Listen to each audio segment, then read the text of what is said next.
Aujourd'hui, je vais te présenter un nouvel outil de Canva qui s'appelle agrandissement d'image. À quoi ça sert? C'est tout simplement un outil qui te permet d'agrandir le champ d'une image. Du coup, je te laisse avec le tutoriel, tu verras que c'est très facile à faire, mais avant ça, n'hésite pas à aimer cette vidéo ou à t'abonner pour être au courant d'un de mes prochains tutoriels. Du coup, pour te montrer comment fonctionne l'agrandissement d'image, je te propose qu'on choisisse une image de paysage, mais également une image où on a un sujet et un arrière-plan pour voir un petit peu ce que ça peut donner. Du coup, pour commencer, je te propose qu'on commence par le sujet. Donc juste ici, je vais cliquer sur modifier une photo et ensuite je vais cliquer sur agrandir l'image. Je vais cliquer là sur développer et ensuite je peux choisir soit je fais sur la page entière ou alors je choisis directement le format donc je veux qu'elle soit agrandie et qu'elle corresponde.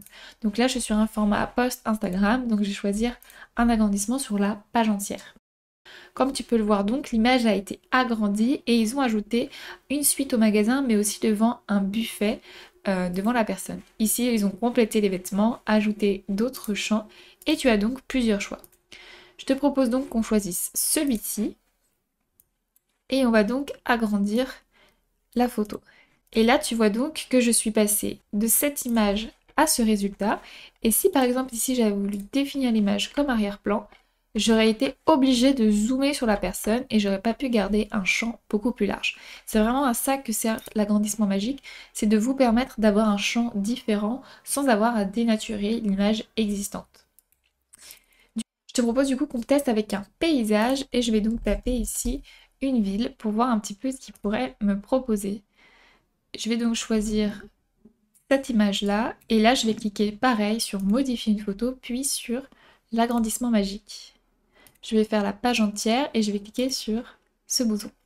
Même chose, il y a toujours 4 résultats qui vont se générer. Si aucun des 4 résultats te plaît, tu peux appuyer sur générer de nouveaux résultats et là tu vas avoir de nouvelles propositions. Et donc là, comme tu peux le voir, ça a généré de nouvelles maisons, ça a agrandi les pavés. Le résultat est quand même super sympa. J'ai ici par exemple une branche d'arbre, ici j'ai un lampadaire et d'autres résultats. Donc je te propose qu'on choisisse celui-ci et on va cliquer sur terminer.